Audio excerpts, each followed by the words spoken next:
Okay, so tell us your name and a little bit about yourself.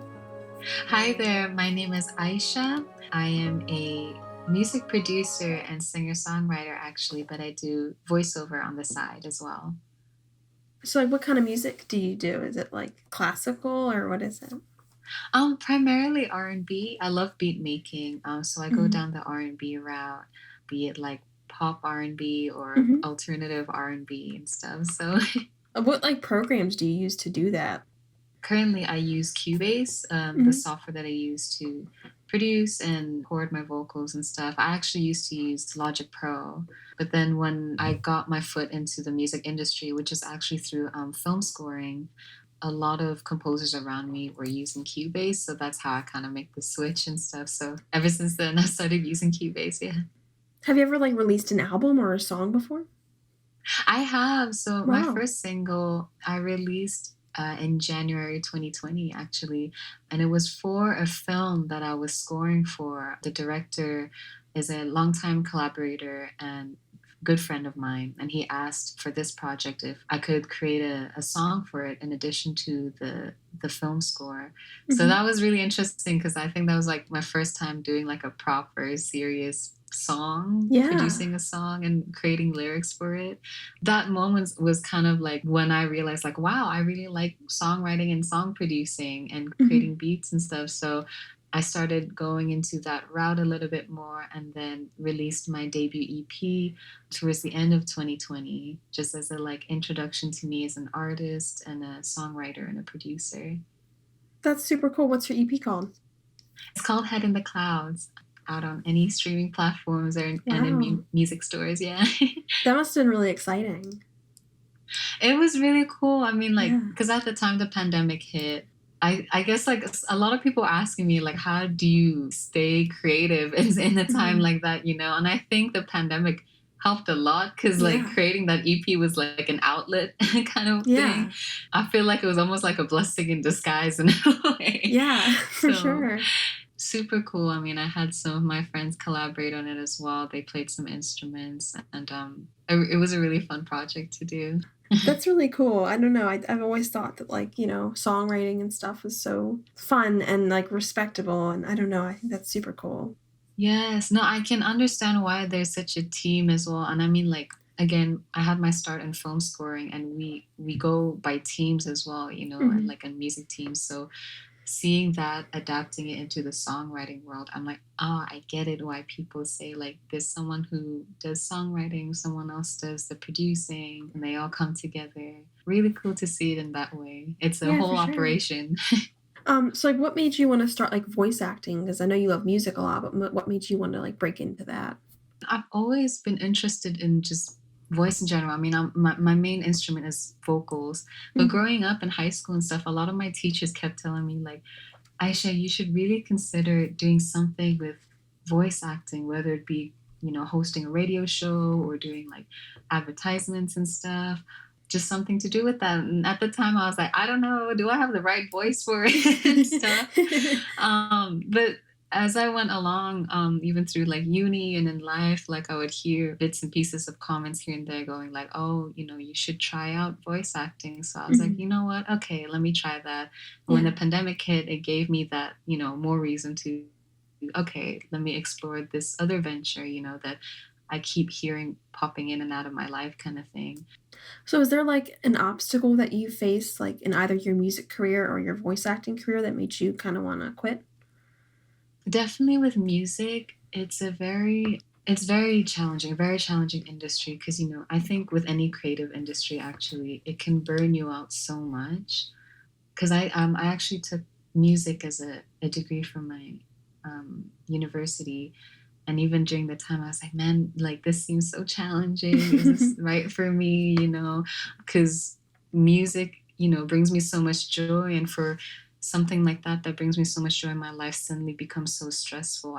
It kind of made me question it even more. Like, oh, man, I don't want this thing to get ruined. Like how I feel Right. about it, my love and passion for it. You know, so I think that's the challenge of it, kind of having your passion for it, like be challenged and just having those questions of like, ah, is this am I good enough for this type of occupation, this career Right. path? But I think at the end of the day, when I'm like making music in my little home studio, and I'm bopping to the beat, and I'm like suddenly like in that joyous mood again. I'm like, nah, okay, Right, like I know why I'm in this career. I know why I'm in this industry. And same with right.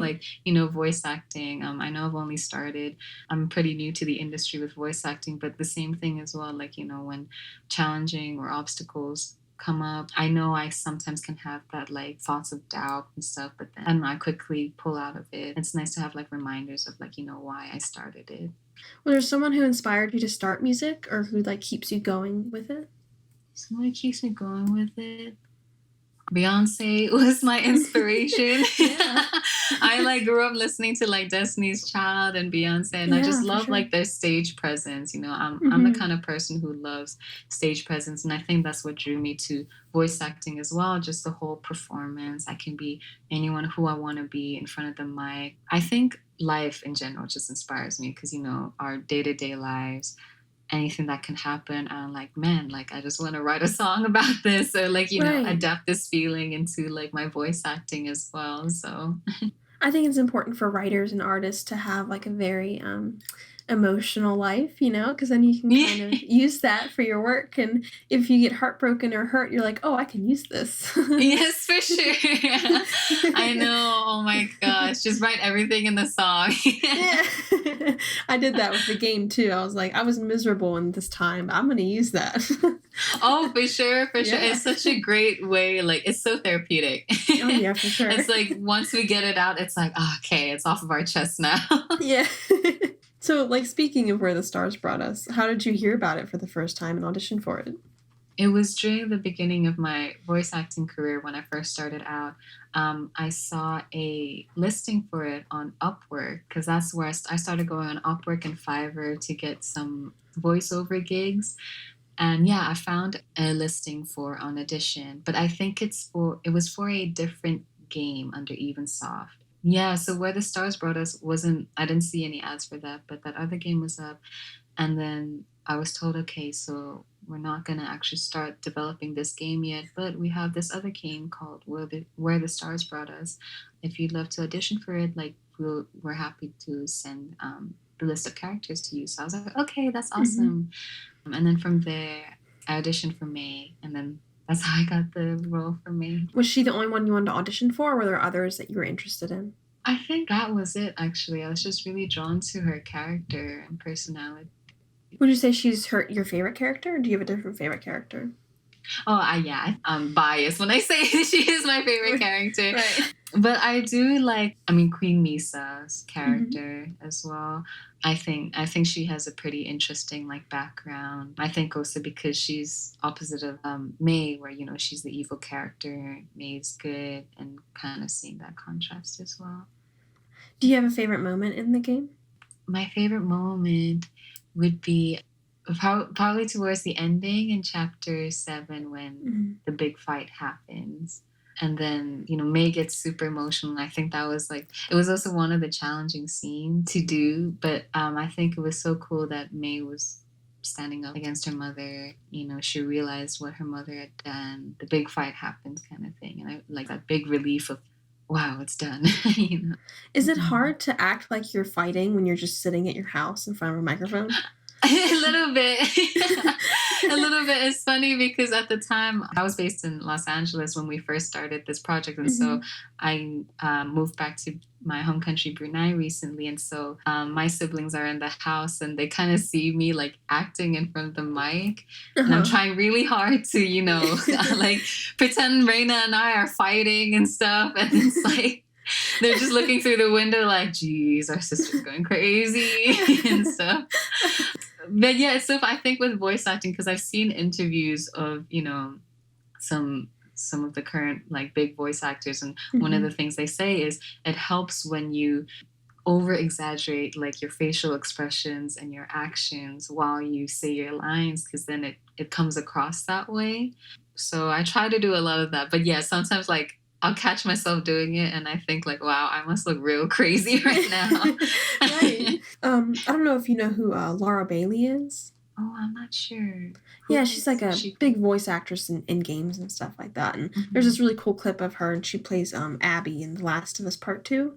And there's this cool Mm. clip of her in the voice booth, and she's like pretending like, she's shoving a knife into her stomach, and she's like screaming, but she's just sitting on the stool in front of a microphone. So it reminds me of that.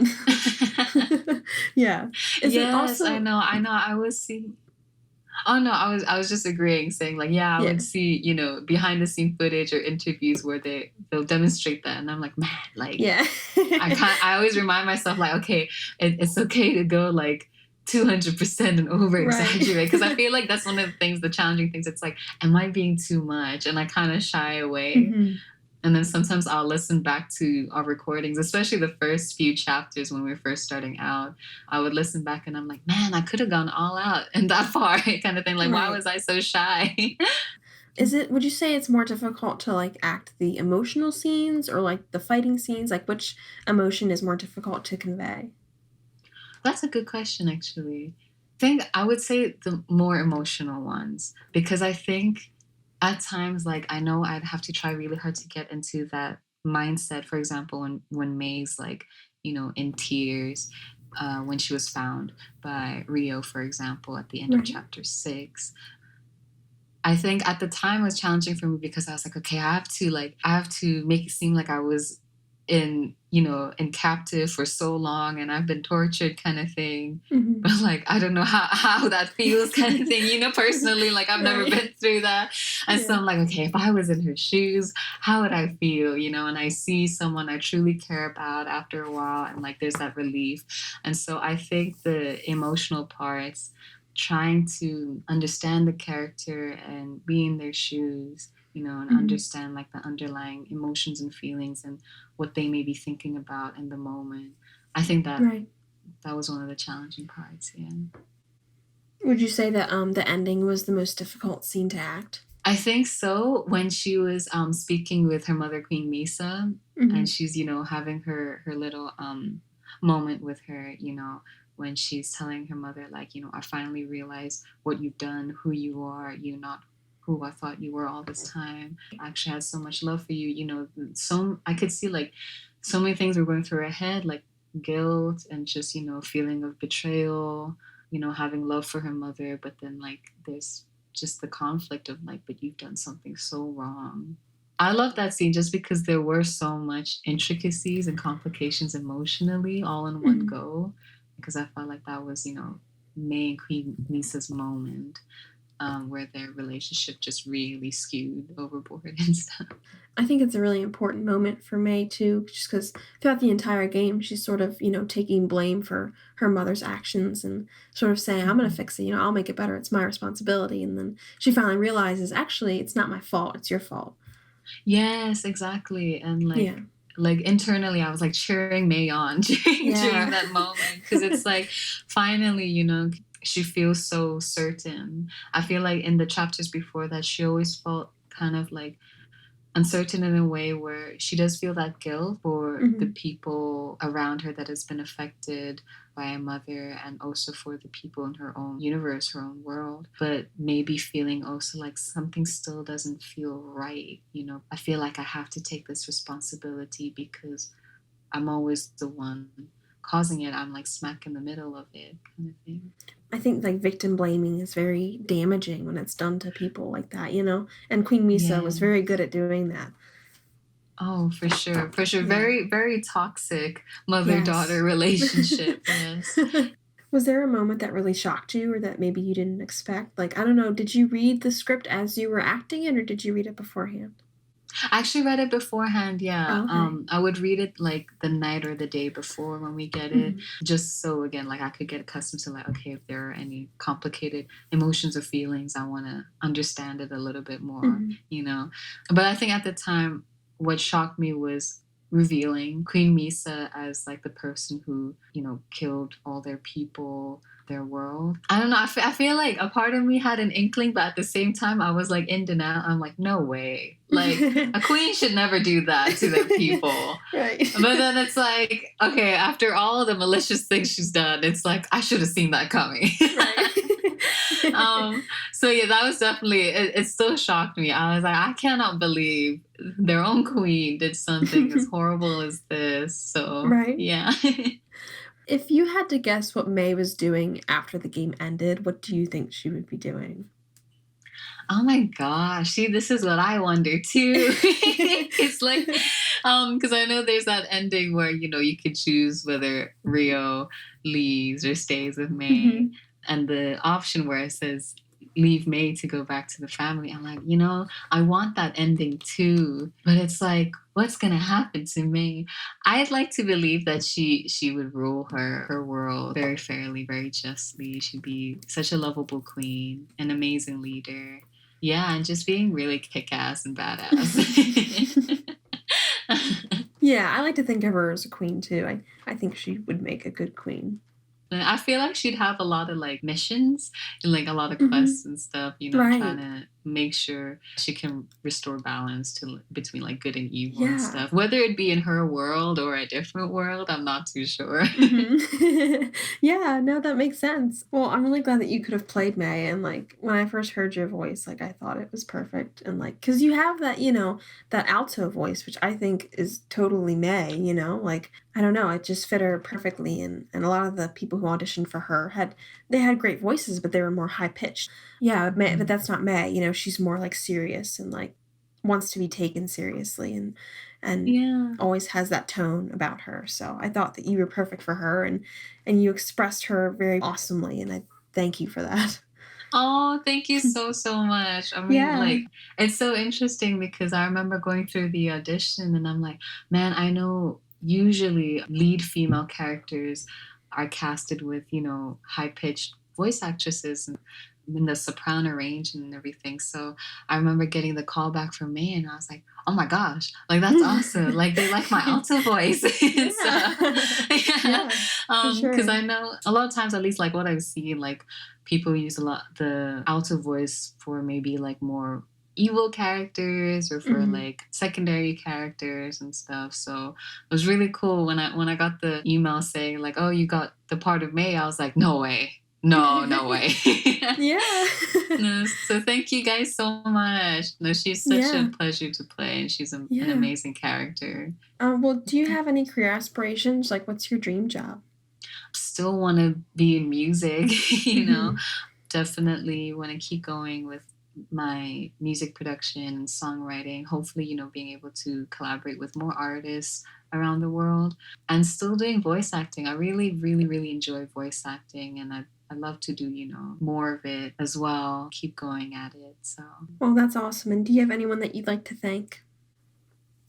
my family for being supportive, for one. I mean, this type of career, and I think any creative career when I was growing up in Brunei, it was looked down upon a lot, Mhm. A lot of people would say, like, oh man, it's not a stable career. It's not going to put food on the table for you. But my family has definitely, had my back since day one, has just been encouraging me to keep going. So definitely want to give a big thank you to them.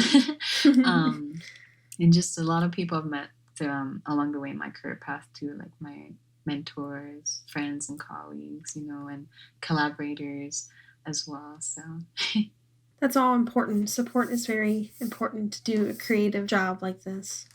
yes, definitely. I mean, having a village of Yeah. support, I think, is always important. Yeah, Yeah, because for sure. feel like creative jobs as well can make you go crazy if you're, and Mhm. it does get like lonely, you like a lot of us are just in our studios, especially in the music industry. We're in our studios almost 24/7. And so it's nice to kind of just like have that support system, behind our backs and stuff. Yeah. Well, thank you again for, your time today and talking, and this was nice.